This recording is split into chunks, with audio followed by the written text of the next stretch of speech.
রান্নাবান্নার জায়গায় চলে এসেছি।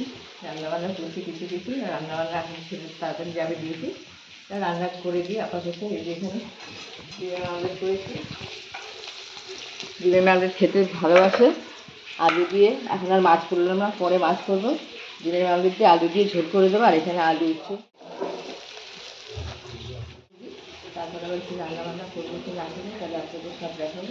তাহলে আপনাদের দেখালাম ডিমের আমলেট করে ঝোল করেছি, আলু একটু ভাজা দিয়ে দিয়েছি। এবার এখন কলমি শাক কাটতে বসেছি। কলমি শাক কেটে কলমি শাক কাটবো। আর মাছ আছে ঘরে, মাছ রান্না করবো। এখন আমি শাকগুলো তাহলে কেটে নিই। আবার একটু কাজ আছে আমার, একটু ডেঙ্গু সাজে আছে, যাবো তাড়াতাড়ি করে, তাহলে রান্নাটা করে নিই। তারপরে আরও কাটছি। এই যে এখানে আছে আর মাছ, এখানে পেঁয়াজ কাঁচা লঙ্কা কেটে নিয়েছি, এখানে ছোটো ছোটো করে আলু, আর এখানে আছে কলমি শাক। এখন আমি কলমি শাক আলু পেঁয়াজ দিয়ে একটা ভাজা ভাজা মতন তরকারি করব, আর আর মাছ করবো।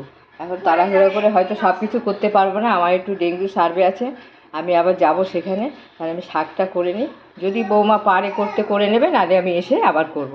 তাহলে আপনারা ভিডিওটা দেখুন। আমি এখন দিয়ে দেবো জিরে ফোড়ন,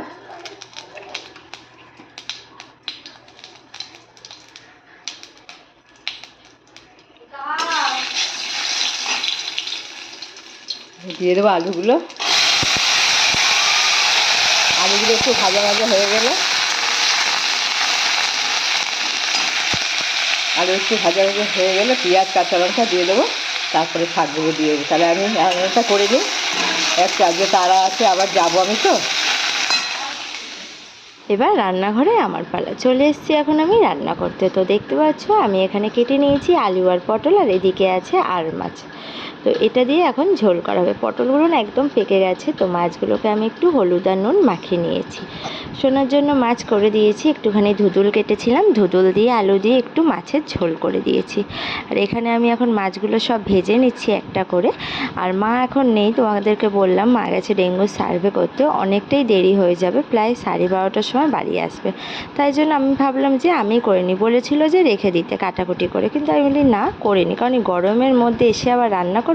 তো যাই হোক, এখানে আমি দেখো আলু পটলও ভেজে নিয়েছি, আর এখানে মশলা করে নিয়েছি। এখানে একটু পেঁয়াজ আদা রসুন আর টমেটো দিয়ে মশলা করে নিয়েছি, আর এখানে জিরে ফোড়ন দিয়ে তেল দিয়ে, আর এখানে সব দেখো মশলা আমার কষিয়ে নেওয়া হয়ে গেছে, দেখতে পাচ্ছ তোমরা, ওপর দিয়ে পুরো একদম তেল তেল বেরিয়ে গেছে না।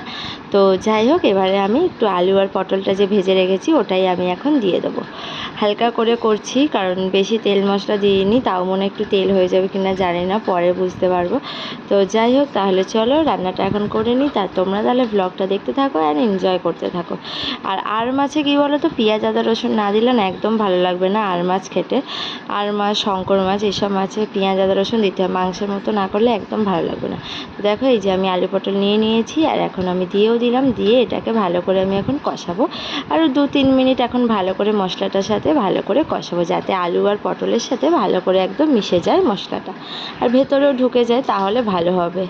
তো তাহলে চলো করতে থাকি, আর তোমরা তাহলে ব্লগটা দেখতে থাকো। ঘড়িতে এখন 9টা বাজে, চলে এসেছি এখন রান্নাঘরে, কারণ মেয়ের জন্য এখন একটু আলু চিপস করব। তো দেখো আমি এখানে 2টো আলু নিয়ে নিয়েছি, তো আমি আলুগুলোকে ভালো করে গ্রেট করে নেবো। আমার না 2টো আলু না একদম ভুল হয়ে গেছে, বেশি হয়ে গেছে, যার জন্য আমি একটা আবার রেখে দিয়েছি, আর একটাকেই ভালো করে গ্রেট করে নেবো। আমি না একটুখানি ভালো করে গ্রেট করবে, মানে কি বলো তো, এরকম বারবার ঘষা দেবে না, তাহলে লেন্থগুলো ছোট ছোট হয়ে যাবে আলুর, ওই একবারেই টানবে। দেখতে পাচ্ছ তোমরা, আমি একবারেই টানছি যাতে লেন্থগুলো বড় থাকে, তাহলে ভাজতেও কিন্তু তোমাদের সুবিধা হবে, কোনো অসুবিধা হবে না। ছোট ছোট করলে কি বলো তো, পুরো গায়ে লেগে যাবে একদম, মানে তেলের সাথে আলুগুলোকে একদম মিশে যাবে। তো যাই হোক, তাহলে চলো আমি আগে করে নিই, তারপর তোমাদেরকে আমি প্রথমে আলুগুলোকে ভালো করে 2-3 বার ধুয়ে একটা ন্যাকড়ার ওপরে রেখেছি, যাতে আর ওর মধ্যে যে জলগুলো আছে ওগুলো যাতে ভালো করে ওর মধ্যে সোপ হয়ে যায়, তাহলে আলুগুলো ভাজতেও সুবিধা হবে, তাহলে পুরো চিপসের মতো হবে আর কড়কড়া হবে। তো তেল দেখো আমার গরম হয়ে গেছে, অল্প তেলই দিয়েছি, রিফাইন তেল আমার কাছে অত ছিল না। দেখো কি সুন্দর দেখেছো, ওপর দিয়ে পুরো উঠছে তো যাই হোক, এরকম করে তোমরা ভাজবে, খুব ভালো লাগছিল খেতে। আর ঘরে যদি একটু বাদাম থাকে তাহলে তো কোনো কথাই নেই। তো যাই হোক, দেখো তোমরা কিন্তু এরকম করে সহজেই কিন্তু বাচ্চার জন্য আলুর চিপস তৈরি করতে পারো। দোকানে কেনার থেকে ঘরের মধ্যে বানিয়ে দিলে দেখবে বাচ্চারা খুব ভালো করেও খাবে, আর এটা সুস্বাস্থ্য, কোনো অসুবিধা হবে না। তো অল্প অল্প করে তুমি দেবে, দিয়ে প্রথমে ভেজে লাল লাল করে তুলে নেবে, তাহলে পরে আর নুন টুন মাখিয়ে দেবে, হয়ে যাবে। এতে আমি আর নুন দেইনি, ভালো করে ধুয়েই প্রথমে একদম সোপ করে ভালো করে দেখতে তো অসাধারণ লাগছে। তাহলে কিন্তু তোমরা অবশ্যই কমেন্ট করে জানাবে যে কেমন লাগলো রেসিপিটা। সহজ রেসিপি, বাচ্চাদের জন্য একদম খুব ভালো, আর বাচ্চা বড় সবাই খেতে পারবে ভাত আর ডাল দিয়ে।